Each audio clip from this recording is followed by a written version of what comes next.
Good afternoon, Chair Ballendroff, members Garrett and Member Holmes, staff and guests. The lobbies are open and the recording has begun. Thank you, Gretchen. Good afternoon, everyone. I will now convene the executive management team for Wednesday, April 8th, 2026. And we have both other board members here. Yes, just checking. And we'll jump right into the agenda this afternoon. And I'll turn it over to Tony for some introductions. I am happy to announce that we have our new CIO, Stephanie Ratko, here. Yay. To my left. Welcome, Stephanie. Nice welcome. Yes, she's been on board for just over 2 weeks, 2.5. And it is an understatement to say that she's hit the ground running. We've had a lot of things happen in the last 2.5 weeks, and she's done a great job with her new staff in managing a totally new environment with a lot of balls in the air. So I'm very, very glad she's here. I'm very glad that everything happened the way it did. I think she's fitting in great, and I'm glad she can be here in person for the EMT. Thank you. Great. Well, welcome. Would you like to just do a quick introduction or make any comments? I'm sorry, I forgot to do this part. Sure. This is what we do. Thank you so much for the introduction and for the nice welcome. Everybody has been so incredibly kind and welcoming, providing me all the information that's needed to make sure that I'm ready and prepared to work with the team. And I would say, based on some of the things that have been going on, it's that information has been readily available. We've been able to work with our partner agencies to get everything that we need. So I'm looking forward to continuing to work on new puzzles with everybody. But thank you so much for the welcome. Well, great. Well, we're thrilled you're here, and you're coming to. Are you? Remind me where you just came from. Where? From Sound Transit. Okay, that's right. Oh, Sound Dow Transit Constantine. You worked for Dow. I worked for Dow as well. Yeah. We'll have to have a conversation. Yes. Well, we're glad. You know, you come to state government at a time where we are under significant budget restraints that have not been our history over the last several years. It's just been in the most recent, year or year and a half that we've really had significant budget challenges. And it's an environment that can be challenging given some of the constraints that we have and the volume of work that we handle simultaneously. And IT, of course, is a critical component to that. So we're thrilled that you're here and you're joining a great group of people who are really committed and experts at what they do. So I think you'll fit right in. Thank you.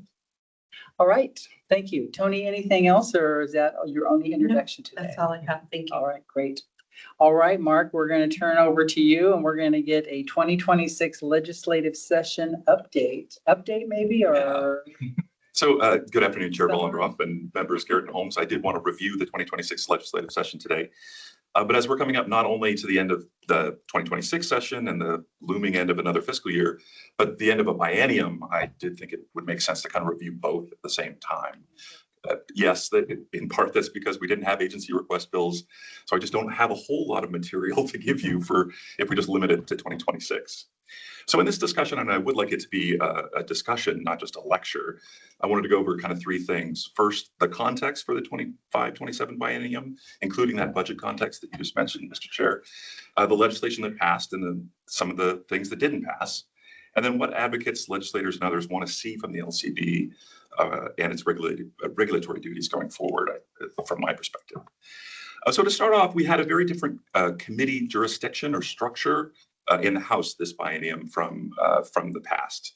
So in the past several biennia, I don't really know how many, but certainly in the first one I was here, they had a very focused committee called Regulated Substances and Gaming. I think it had a couple of different names, but it was very focused on regulated substances, of course.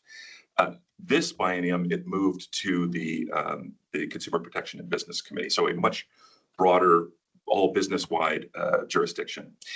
So this reduced the number of hearings and exec sessions that to move through committee. So any holdup, any delay of a bill to kind of go back and do amendments often meant that it didn't make it. You didn't have the dedicated days for alcohol bills or cannabis bills that you did in the old one. So that was very similar to what we saw in the Senate, and the Senate still has a structure that's broadly similar, but it was a big change for the House. And then even more important, of course, the budget context this biennium, as you just alluded to, was about as night and day different from the preceding one as we've seen certainly since the Great Recession. We had years of tremendous revenue growth that allowed the legislature to say yes to a lot of bills that had implementation costs. And then, of course, in this biennium, the legislature scrutinized and often killed any bill that had significant costs, even on those that were broadly popular or that had been stakeholdered pretty well. So this became important for several bills that had those fiscal notes on them in both sessions. And then, of course, more broadly, that resulted in agency budget cuts, particularly in 2025. And then, as we talked about this year, the decision not to fund the implementation costs on the bills that did pass. So we're going to have to be implementing without new resources. We talked about it in this group. Thankfully, I think a lot of those are not as complicated or big as some of the bills that we've seen in prior sessions. So yeah, this was very much defined by revenue crunch this year, these 2 years really. I think in many such years, you would see the legislature kind of look at sin taxes, excise taxes and the like. And in fact, they did that on the tobacco side and then bringing in synthetic nicotine into that kind of regulatory and tax regime. But it left the cannabis excise tax and most liquor taxes alone. There were a number of bills that would have done things with those, but they didn't pass. I think in part was because all of these industries, the wineries, the breweries, cannabis producers and all that stuff came to Olympia with kind of a very similar story that they were hurting. For all of us who were at the Alcohol Advisory Committee, we heard a very strong version of that this morning. Cannabis revenues peaked in about 2021, wine, beer, and spirits in 2022. So, I think for many years, a lot of the producers held on, but this year, maybe for the first time, we're starting to see some of those drops in licenses. We were just talking about it before the meeting started. On the winery side, they've been talking about it. We didn't really see it in the data. We're starting to see that in the data now. So I think the consistency of message that they all had and the fact that the excise taxes are among the highest in the nation on both spirits and cannabis made it harder for the legislature to do that. And so they did. So with all of that context, let's take a look at what actually did make it through. As has been the case, certainly since I've been here, the alcohol bills tended to be very incremental, just comparatively minor tweaks to liquor laws. And then the cannabis bills really were wrestling with major policy changes, reacting to how the world interacted with what remained very new laws and rules. So in alcohol, we had 2 bills relaxing restrictions on who licensed producers or could lease space to. In 2025, that was the Contract Kitchen Bill 1602. And then this year, we had the passage of 1701, which would allow any alcohol licensee to lease space to another. Again, I think a lot of that is people wanting to bring restaurant spaces in, but not wanting to operate the restaurant themselves. But that bill is not just for restaurants. We saw our agency request bill, kind of a liquor cleanup bill, 1698, passed in 2025, removed an unused license and permit type. The purchase limit bill, 1636, and then this year, it was introduced in 2025 and passed this year, the snack bar licenses, that they will now be allowed to sell wine as well as beer. And then this year we also had spirit, beer, and wine theater licenses. The cap on the number of seats in those theaters went up. So all very important enough, but this is pretty minor stuff. The one exception to that we've all talked about is 1515 on expanded outdoor service and temporary permits around the World Cup. You've obviously been hearing about that one for the last year. You've heard from Becky and others. We've been talking about the fact that we hadn't seen as many applicants from local government as I think we thought. Very recently, we've seen those pick up. So we had Seattle was the only one for a long time. Now the others are starting to come in. We've again talked about that a little bit this morning. Woodinville, Redmond, some of the other cities. It's focused around King County, but I think Spokane has also joined, Ridgefield down in Southwest Washington as well. So in cannabis, as I mentioned, we've seen some of the larger policy moves. The biggest one that passed this biennium was the Management Agreement Bill 5403, trying to break up some of the larger cannabis retailers that share intellectual property and branding, even if they are technically owned by different people. We're still in the midst of a very complicated, polarizing rules project on that. And then Senate Bill 5206 relaxed some restrictions on retail advertising. Again, very small bill, but 1341 from 2025 was our agency request bill on data sharing with DOR to make sure we can double check the medical cannabis excise tax exemption and that it's being used properly. This year, a bill allowing very limited use of agricultural co-ops for cannabis producers passed. That was House Bill 1941. And then in 2025, a bill paving the way for cannabis workers to unionize. And then again, we've talked about it, but while it doesn't really impact us, Ryan's Law protecting patients' ability to use cannabis in end-of-life care in hospitals and hospices and the like passed. But you can really see the degree to which those cannabis bills are looking at wholesale reform in the bills that didn't pass. So again, we've seen bills for many years, including this one, bills that would allow for out-of-state ownership of Washington cannabis businesses. We saw a bill to allow for public consumption events and starting the discussion around social consumption or consumption licenses. There was a new version of the home grow bill that has been around for 8 or 9 years, but it ended up like its predecessors. And then, of course, we saw the dramatic, really sweeping restructuring of the cannabis excise tax proposal, moving on to a system of taxation by weight for flower and by potency for everything else. The cannabis industry was behind bills that altered the structure of the LCB itself, creating 2 boards with 5 members each, one to oversee alcohol and the other cannabis. And then we saw a bill that would remove the LCB from most aspects of regulating cannabis testing labs and placing that responsibility with the Department of Agriculture. So just as a very brief aside, we saw something similar in tobacco where we saw really big policy bills, most of which didn't pass. Now, again, they did tax and regulate synthetic nicotine, which had been kind of a hole, but you had the big flavor ban proposal in 2025, the vapor product registry that has been talked about for a couple of years. Those were both introduced in 2025. You had a further bill from Representative Reeves this year in 2026. None of those passed. So they did some stuff around the taxation, but a lot of that policy work didn't happen. So what does that all add up into what like stakeholders are looking to the LCB to do? I think as ever, and maybe more so than any year that I've been here, I think different stakeholders have very different ideas. What we heard, Will and I heard from some of the folks pushing 6290, the bill that was restructuring the LCB, was an agency that would support or advocate for the industries, and I think that's you get other stakeholders who would probably not like that as much, but that was an interesting one, almost like a small business administration for alcohol and tobacco. Definitely many advocates for the cannabis testing bill really wanted to just concentrate the regulatory approval for those businesses with one agency instead of having one involved in accreditation and one in certification. And then I think the story of 5403 was really looking to get the LCB to do more to police restraint of trade or, things like that. And then, of course, you also had 5206 scaling that back. So I think in alcohol, this came up again this morning, was one bit of context has been the overall decline in consumption of alcohol in general.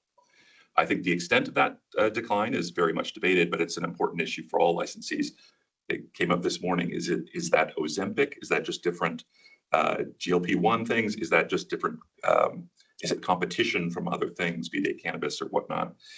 I should say that at this point, from what we can see, there's been a small increase in the number of on-premises licenses. So I don't think it's sweeping, but it is certainly something that the producers who do seem to be hurting have talked about. Then in both bills, again, that didn't pass and an executive order, the state has tried to push not just the LCB, but all regulatory and permitting agencies to move faster and more efficiently to help applicants. Obviously, the bills didn't pass. I think you're part of a cabinet group working on that, and licensing is very much focused on trying to leverage the LEED system to help drive process improvements. Now, I said at the end of last session, you may remember that there had been more discussion than in many years about a more comprehensive overhaul, a comprehensive look at the state's alcohol laws. It came up from folks from both parties, both chambers. That I didn't hear that in 2026. There was much, much less of that. Again, much of that might be the budget climate. Much of that might be the legislature had a whole lot of bigger things to deal with, including the millionaires tax. But I just wanted to mention that we didn't really hear that come up as much. And then just to wrap up, I think this was the session in which Kratom was first really brought up and discussed. The three very, very different bills didn't progress. I think those are going to get stakeholder kind of worked on and might be a little more ready for prime time in 2027. So if this biennium was kind of about the legislature trying to figure out what to do with synthetic nicotine, maybe the next one is going to be about trying to figure out what to do with Kratom and some of those derivatives like 7-OH. So that's a lot for me. I'll see if there's any questions from you or the board members. Great, thank you so much. All right, any questions for Mark or comments? Seeing none, I guess I do have a couple. Yep. And so you mentioned a number of bills. Tell me, and in some ways you did indicate as you went along, what can we anticipate from your perspective coming up in this next session? Obviously, you said Kratom kind of as you ended there, but what other things and what might we do between now and next session to be thinking about those things? Yeah, I think some of it is going to depend on just having more conversations with stakeholders. I think I was kind of taken aback by the amendments to 1347 on the cannabis testing labs. If we have time to kind of sit with them and talk through what that might look like to make sure that agriculture is resourced to do some of that, maybe we could, collaborate on something like that. I don't know. We talked about that with the alcohol licensees this morning. I think so many of the things that they're dealing with are really systemic or out of our control. So I think we have to be kind of realistic about how much we can help them. One of the big things we were just talking about before the meeting, the wine industry, their biggest export market, Canada, went away basically in a day, where provincial folks didn't buy American wine. So it's not a decline, it's off. Mm-hmm. We can't help with that. I don't know that there's anything we could do, but still definitely willing to listen, and where there are things we might be able to help, see if we can bring those forward. I think right now we're looking internally, and so I know folks in the divisions are preparing some proposals for agency requests that we might bring to the board later. That was going to be, go ahead. Yeah, with Spencer's help, I think we're really trying to push that a little bit earlier, to get those ideas vetted earlier, not just the ARLs, but also the budget decision packages, so that we have a lot of time to do great, thorough stakeholdering work, so it's not catching folks off guard. And I would hope that they would do the same for us. Yeah, so thank you. You got kind of brought up the second part of my question, and that was the agency request legislation timeline. Yeah. Yeah, so I think we've talked about internally bringing some ideas, and again, nothing has to be documented. You don't have to have bill language, but to bring things to our leadership team at the end of this month, and then to do a little bit more work to flesh those things out in the month of May, so that we really have the summer for Justin and his team, all of us, to help craft those if they make it through, to have actual bill language that we can take to the code revisor, and then do a good job of stakeholdering. Great. Okay. My final question, you early on, you brought up the budget, and is it too early to give us a sense of what's happening? Like, when's the next budget forecast, or what are people saying the budget looks like in the next, biennium or session, et cetera? Or is it too early to tell? The next one is June. My guess would be things are not looking that great, but I don't know if that's an official. What do you hear? That's what I'm hearing. Is the next forecast, I believe, is in June. And I don't think it's going to be a positive forecast, but. It was very interesting, again, to hear from some folks on the call this morning talk about the fact that their cost of inputs is already going up because of a lot of the, shipping challenges and the like. So the cost of bottles had kind of spiked in recent months. Advertising. Mm-hmm. Yeah, everything, labeling. All right. Well, Mark, thank you as usual. Great job. I really appreciate it. All right. Seeing no other questions or comments from the board, we'll move right into our next agenda item, which we have Jim Weatherly with us today to give us an update on diversity, equity, and inclusion. So Jim, I will turn it over to you and welcome. Thank you for the invite today as well. I know there are some slides attached to this, and there may be a bit of a delay here, so I was just hoping to have that here on the screen. But while that's occurring, I just wanted to again say good sunny afternoon to everybody. And Jim or Jimmy is fine, and my pronouns are he, him. I want to again thank EMT, including Chair Vollendroff and members Garrett and Holmes for this invitation. And I also wanted to acknowledge Mark's work, including the relationships that he too is building with our partners over at the Office of Equity, along with many of you there in this shared space at this moment. And then finally, I wanted to thank in advance Gretchen for helping me drive these slides today. So with that, next slide, please, Gretchen.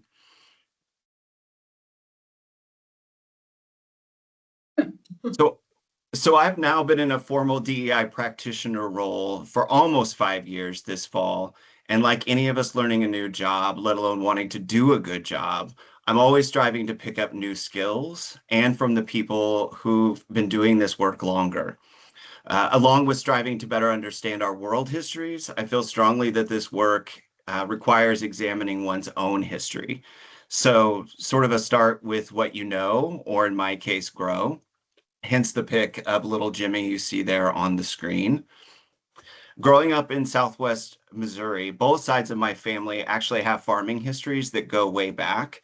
I never really had any interest in gardening, but it was often the backdrop of many wonderful memories that I shared with family and friends as I got older and eventually left the state for Washington. Born James, I was always Jimmy, till the teasing started in elementary school. Jimmy Wimmy is the first time that I actually felt othered, and by high school, I became just Jim. Fast forward to the past decade plus here in Sequim, Washington, which is where I'm not only coming from right now with you all, it's the place that I also call home with my husband and our two rescue animals. We have an orange tabby named Stevie Nicks and a cow-spotted German Shepherd Husky mix we call Casey Musgraves, or Moo for short. This upcoming weekend marks my 12th wedding anniversary, and only our second year in a different house. Those first 10 years together, we not only got hitched, but we also bought our first home. And a decade of sweat equity taught me about tending to the land and helped me connect my past experiences with who I am as a person, and again, where I want to grow next. As some of you know last year I became a master gardener, which has only enhanced my first love in this life, which is art. And as an artist, or a gardist, as I like to say, today I'm locally known as Squimmy Jimmy, both in downtown galleries and various demonstration gardens I help with along the Olympic Peninsula in my spare time outside doing dirt therapy, which feels like a full circle moment personally as well as professionally. I've now been with the state of Washington for 10 plus years, first beginning my career as an administrator within DSHS's Community Services Division, where I immediately inherited a work environment full of toxicity. What gave me hope in those moments were respect gardens, or these were staff quilts that were designed that lived on some walls around DSHS spaces, and getting to know a person named Dr. Karen Johnson, or Dr. J, for those of us who know her well, who would later become the inaugural Office of Equity Director. This is where the seed was planted for me to grow DEI efforts wherever I work. So between rebuilding the trust with the people there, I suddenly supported a pandemic and budget issues not unlike now. It took almost the entire 6 years I spent at DSHS CSD to start seeing significant positive changes. But I felt good leaving when I did, because I knew that the air was cleaner than how I found it, much like doing forest restoration. Luckily, here at the LCB, I'm constantly meeting people who are also planting seeds and watching out for the air quality in this important DEI work. There on the screen, what you see is kind of a rough version of what I would describe as a community garden. This is, for me, typically when I first start gardening, I like to do it on grid paper. And so this gives me a little bit of calming to kind of see it laid out this way and gets me excited, much like working with who I will introduce as this group of people on the screen, 18 mighty of us, is our impact team. This is a group of individuals also passionate about belonging efforts at work. We are made up of all divisions across the agency, handling different microclimates across the LCB, while being mindful also about our actions and how they impact the entire agency. And there in the corner, you also, I want to acknowledge both Will as our agency director and Chair Vollendroff, Jim, again, in supporting these efforts, not only in championing what we are trying to do, but also being active members of this team. Next slide, please, Gretchen. So gardeners learn early that it all truly starts with the earth. Testing the ground before building any infrastructure on it or in it to ensure the conditions are correct for optimal growth and production is vital. Soil is not the same as dirt. So how has our crew of community volunteers been stewards of the LCB, DEI, and belonging landscape? Well, there are a few ways that we've been doing this. Some of this has been going on, to be honest, longer than I've been here at the agency, but we are constantly building a crew to help manage it all. That starts with 2015's creation of a diversity council here at this agency, to 2020's executive order that both stood up the Office of Equity that I mentioned before, as well as creating a team called PAIR, or Pro Equity Anti-Racism, that we also had here at this agency, to last year, or 2025's changing of language, if you will, from a PAIR team to what we now call impact teams, as an effort or a way for us to meet more people where they are in this type of work. So we've been busy making sure that this soil is rich and stays and gets richer. And we do that through a variety of ways. One of the things that I love about this agency is very quickly coming here. There was an adjustment to how we do new employee orientation and how we onboard new team members here at the LCB. So every time that we have new people join the agency, these NEO sessions, as we call them, contains a piece where we talk formally and informally about DEI efforts at the agency, alongside some of the same members that you saw on the previous screen that helped me drive some of those conversations.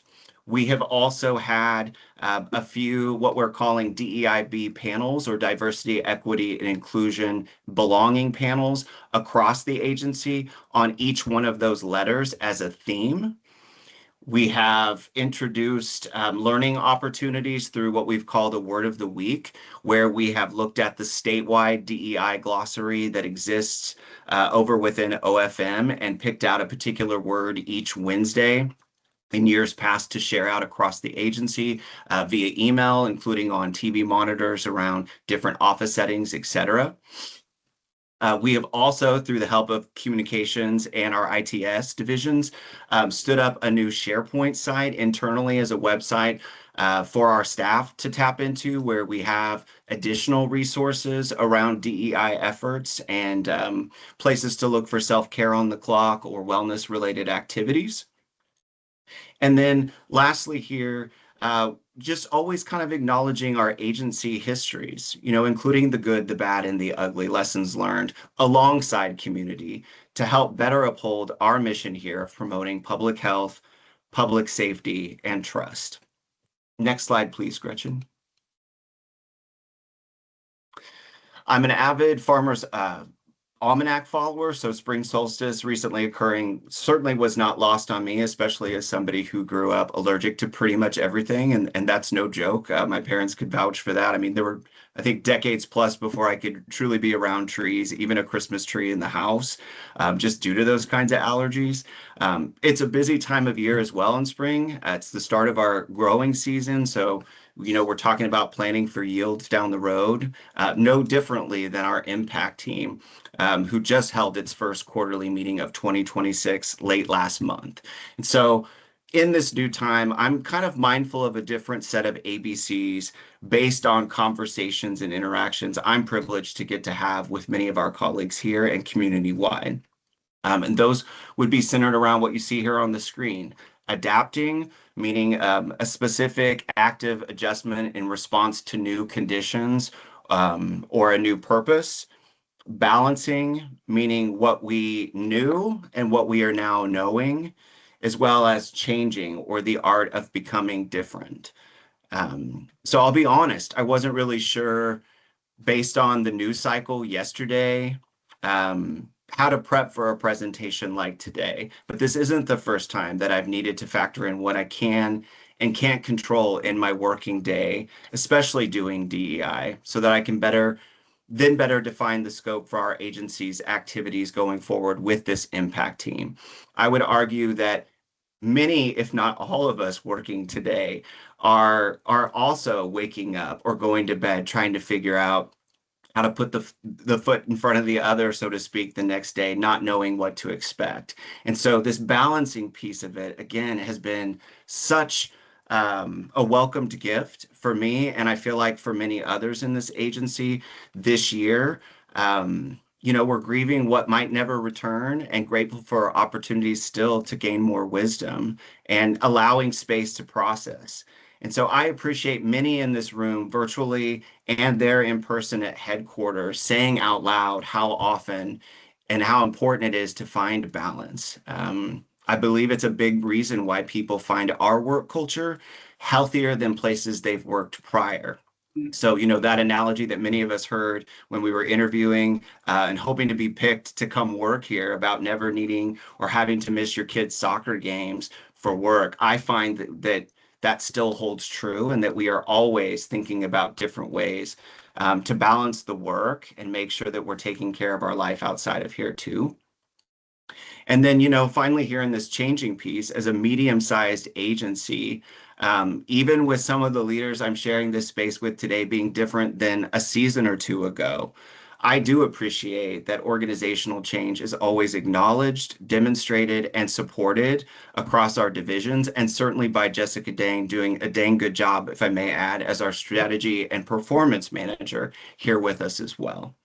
Next slide, please, Gretchen. So what sights and sounds and smells can our LCB people expect to experience in the months ahead? Well, again, like I mentioned prior, we just held our first in-person impact team meeting of 2026 in late March. And it wasn't short of things that we want to tackle next.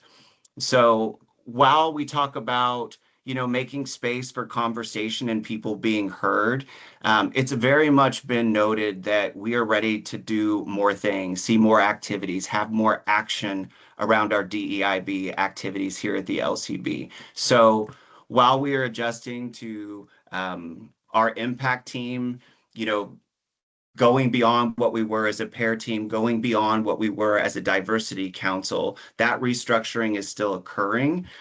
We are also having conversations about how to better support all the LCB staff equally across the state in all of our various settings around. We are planning a fourth belonging-centric panel, like the panels I mentioned previously we've done. And we are thinking about, future recruitment for people to formally join this group and informally to continue doing the work that I know people are doing in addition to those of us that are doing this impact work formally. When it comes to collaboration, something that I've seen and noticed here in the past years plus is that we are really starting to acknowledge more of these cross-functional teams that are happening across the different divisions and really taking note of those being active examples of us bridging the work, the types of work that we do, and bridging different viewpoints and ways that we approach this work and just who we are as people, which then leads to that belonging, goal that we are striving towards. And so related to the collaboration piece, I always think about John A. Powell, certainly with this belonging work as a Washingtonian. And some of you here in this space, I know him personally, have worked with him prior. I'm in awe of that. But one of the things that I do constantly think about in reading and listening to what he has to say is that for many of us, sometimes the most diverse experiences that we have in our lifetimes occur in our work settings. And that certainly has been the reality for somebody who grew up in a predominantly white environment on the buckle of the Bible Belt, where, all of my formal educational settings pretty much looked a lot like myself in every setting. And so for me, being at work, has been that opportunity to learn and grow. And it hasn't always been easy. I have made mistakes. I've continued to push and, continue to strive to be better that way. And I really think that all of us are doing that or want to do more of that too. So I welcome these kinds of collaborations or collabs that we continue to see more of here around the agency. When it comes to learning, I'm excited by some of the things that I know HR shared out via Janita and her team when EMT occurred last time, talking about these new equity competencies that are coming to all of us in terms of how we do our jobs and part of the structure in our work, thinking about me as a person, each of us, what actions we're taking to learn and grow. And then what abilities we have to take action to meet the needs of others, through the customer experience. And that's not forgetting that we as colleagues are our customers too. So looking for those moments of peer-to-peer teaching, whether it's formal or informal, is huge for our group as well. When it comes to recognition, I think we just all want more of it. It's meeting people where they are, also in terms of how they like to be recognized. Not everybody likes to be on stage. Some people just need that aside, pat on the back, so to speak. And then we have big enterprise-wide activities like the beginning of May next month, where we'll celebrate, between May 3rd and 9th, yet another public service recognition week for all of state employees. And I'm really excited that there's been an increase in terms of talking about additional ways that we can not only still celebrate Public Service Recognition Week, but look for additional unique things to do here and continue doing here at the LCB to recognize our peers in this work as well. And then lastly, again, just always thinking about and aligning with our strategic plan goals, in this new 5-year plan that we have here at the agency. I'm always thinking about, along with this team, how do we conquer DEI metrics when a lot of it is so emotionally based as well, but also continuing to be a champion of this strategic plan, where I'm very proud that in those goals 1, 2, and 3, our third goal here as an agency as a whole is about belonging. And so how do we keep striving towards that across all the divisions as an agency as a whole too? Next slide, please, Gretchen. Again, I just want to acknowledge and just say that I appreciate this time with all of you, and I'm open to any questions. My contact information is also there on the screen, and I would also welcome any connection moments differently in the spirit also of meeting people where they are too. So with that, thank you for this time. I'm open to any questions or comments from the group. Thank you so much, Jim. As always, I really appreciate the work and effort that you put into your presentation. I always learn a lot every time I hear you speak. It's obvious to me that it comes from the heart, and I really appreciate that.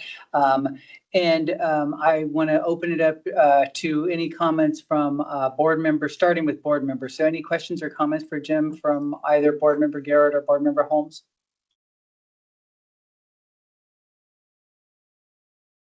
Go ahead, board member Holmes, you're muted if you want to say something. I see your hand coming up periodically. There you go.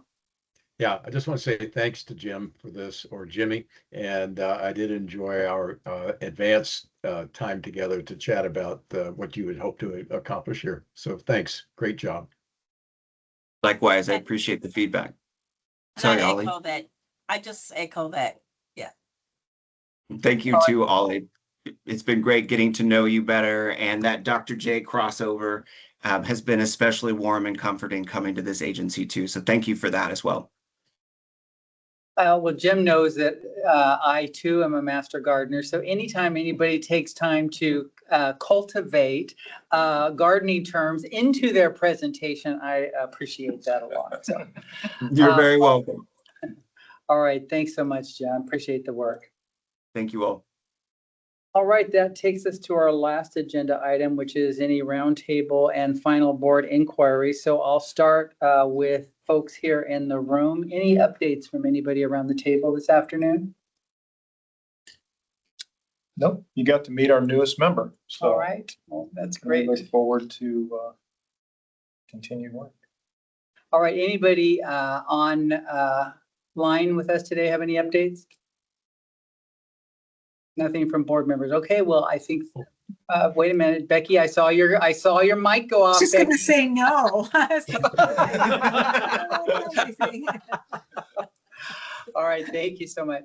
All right. Board member Holmes. Yeah, yes. Go I just wanted to say thanks for a lot of the folks in this room who helped to make the Alcohol Advisory Council meeting today a success. And you saw evidence of some lingering tech issues in my microphone. But anyway, it was a very helpful meeting. And I think, Mark, everyone's going to be looking for that timeline of to build toward agency requests legislation. So anyway, thanks. Great. Thank you so much. I look forward to more full, maybe update at an upcoming caucus meeting in the future. All right. Well, I think that concludes our meeting. So I will adjourn the executive management team. Thanks, everyone. Thank you.